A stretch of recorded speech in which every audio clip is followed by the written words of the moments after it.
In today's episode, we will be going over some of the best highlights from the matchup between JDG and Top Esports during the semifinals of the 2024 LPL Spring Playoffs. Without further ado, let's dive straight into the action. Level 2 is hit by Top Esports. TN's moving into the bottom side of the map.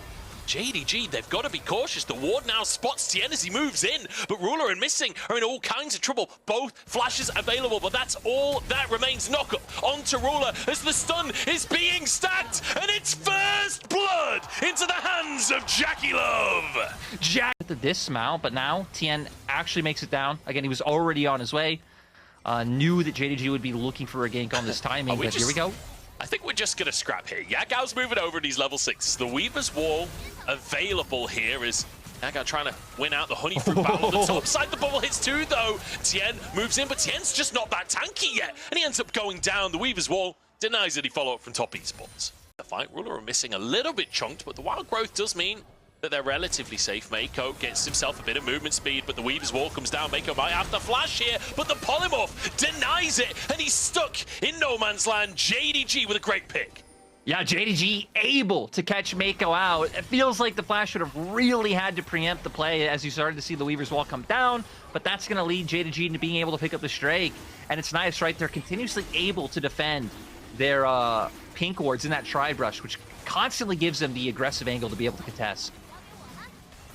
Really nice play from JDG. 2 Weaver's Walls, 2 picks off of the back of them. An absolute feast for himself. 3 whole wards to kill all by himself. He's going to be happy with that one, but Kanavi's moving over. Flashes away from the bubble, and back-to-back deaths for Mako. This time he flashes, but to no avail. And Top... Maybe one in mid for JDG. Yeah, not a whole bunch of gold taken early. TP's coming out as the Herald on the map here. Stun comes on through. This time the CC chain in favor of Top Esports, but Kanavi is so tanky, and the triple flank back sets it all up, but Ruler's knocked in the middle of everyone. And 369, knee guns galore, is loving every second of this. Cream chasing off Flandre as Yagao desperate to escape with his life, but 369 ain't letting him go anywhere. Pulled back in and blasted to another realm. Huge play by TES coming out. Kanavi getting the smite in the end. We can see Yagao was the one who managed to pick it up before getting out. If I really want to see the replay of that fight, because I'm pretty sure Yagao got a triple knockback to start that fight off. It looked like he was the one playing his ear to start the fight.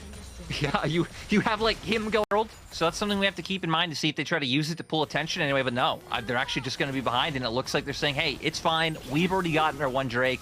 Again, we have this area scaling that we can lean on, so we're just going to already start playing towards the opposite half of the map. So Tienel's secured this. You can see Yagao moving up. Herald slammed into the mid lane, so mid lane tier 1 taken. It could be a top lane tier 1 as well, as you can see both solo lane open an opportunity for Top Esports to answer in the mid lane. And there are a couple of pings on towards that second tower as well. This could be an aggressive push forwards. The laser doesn't quite land. The Grubs paying dividends, and look at the damage that 369 is doing to this tower. Cream dives in looking for an ultimate, but it doesn't matter because it's missing caught by the ult of TN. 369 charges forward. Top Esports get 2 towers and a 6-9. Worst case scenario, you just get him to a quarter HP. Well, that's enough because 369 will land his ult during the CC chain and grab that kill. So it does feel like this is a almost long-range assassin. I'm gonna keep looking for it. I mean, with Yagao's wall, there would be a world that could section them off, but they're exposing themselves to be engaged on. Ult lands onto Flandre. Kanavi dives into the mix, but he's just not tanky enough. Gets in 1v5. The knock-up on Cream denies the ultimate and the polymorph as well. Flandre saving his AD carry as Ruler is trying to stack. The front to back continuing, but Top Esports still a man up, muscling forwards and return to the Drake. It looks like they're hoping to get the resets out for their soul laners to TP them back in. Jackie Love gets to the other side of the wall. Mako finds a little pocket where he's safe. As now they dive back in once more. TP to return from 369. Flandre has been abandoned by the squad, and 369 dives in to find more. Missing the target as the slow lands onto everyone else as well. It's absolute cartilage carnage from the knee cannons in the middle of the fight. TN stops the escape as a triple comes through. It's going to end up with TES finally being able to get this Drake and actually stacking into a more meaningful advantage, right? I'm excited to see what item breakpoints TES are at now once these backs come off.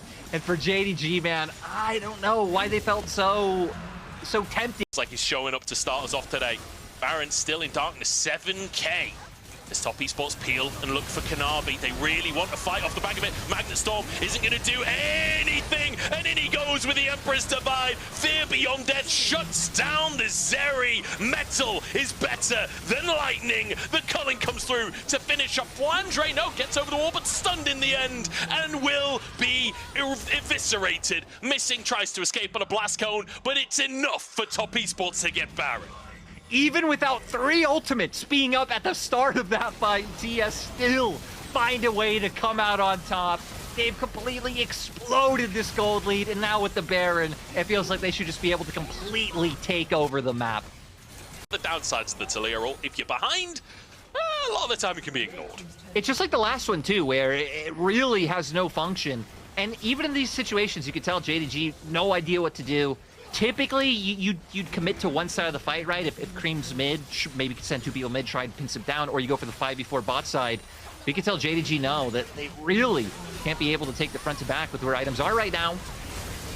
Kanabi gets a cleanse from his support. Magnet Storm comes on through, but the front to back just isn't strong enough. Fear Beyond Death for a 5th kill for 369. The Urgot working out, the first pick Lucian working out, but more importantly, Cream stepping up. This is his year of control mages, and it feels like this is a victory lap here in game number 1. Magnificent performance as the Nexus is opened up. Jaculov survives. Ruler kicked into the backline, but he can't get any damage down, and the Nexus will be focused.